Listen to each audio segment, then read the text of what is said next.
आखिरी किनारे के बारे में सुना है, जहां आज भी एक ऐसी दीवार खड़ी है जो इंसानियत को एक बहुत बड़ी तबाही से रोके हुए है। ये कोई मामूली ईंटों या पत्थरों की दीवार नहीं है।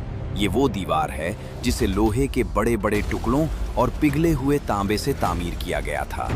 इस दीवार के पीछे हजारों सालों से एक ऐसी मखलूक कैद है जो अगर आज बाहर निकल आए तो जमीन का सारा पानी पी जाए और हर जी रूह को खत्म कर दे।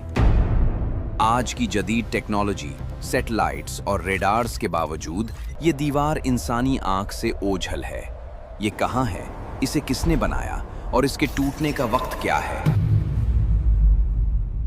ये दास्तान सिकंदर आजम की नहीं है। ये कहानी है उस अजीम बादशाह की जिसे कुरान ने जुल्करनैन कहा।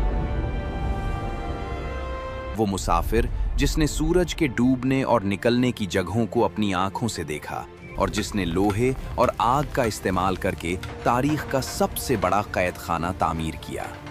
तारीख में कई बादशाह गुजरे हैं जिन्होंने दुनिया फतह की, मगर जुल्करनैन जैसा कोई न था।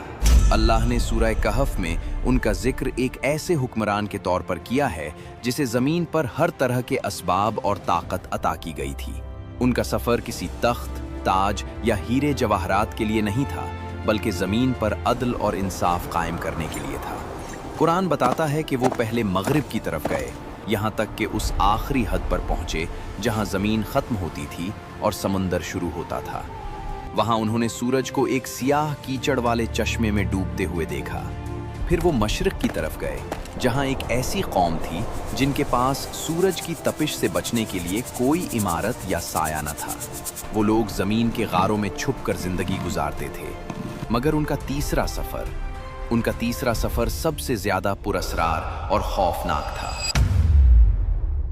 चलते चलते जुल्करनैन शुमाल की जानिब एक ऐसे अनजान रास्ते पर निकल गए जो इंतहाई दुश्वार गुजार था। यहाँ तक कि वो एक ऐसी जगह पहुँचे जो दो पहाड़ों के दरमियान थी। ये दो फलकबोस पहाड़ थे जिनके दरमियान एक बहुत बड़ा रास्ता यानी दर्रा था। यहाँ वादी में एक ऐसी कौम आबाद थी जिनकी ज़बान समझना तकरीबन नामुमकिन था।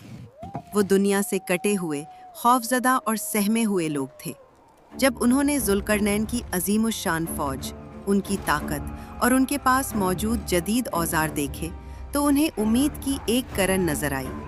उन्होंने अपनी टूटी फूटी ज़बान और इशारों में जुल्करनैन को समझाया कि इन पहाड़ों के उस पार कोई इंसान नहीं बल्कि एक आफत बस्ती है। याजूज और माजूज। ये याजूज और माजूज कौन थे? रिवायात के मुताबिक ये इंसानों ही की नस्ल से हैं, मगर फसाद उनकी फितरत है।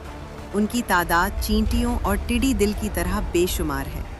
इस कौम ने जुल्करनैन को बताया कि ये मखलूक पहाड़ों की बुलंदियों से ऐसे उतरती है जैसे सैलाब का पानी। ये जिधर से गुजरते खेतों को चट कर जाते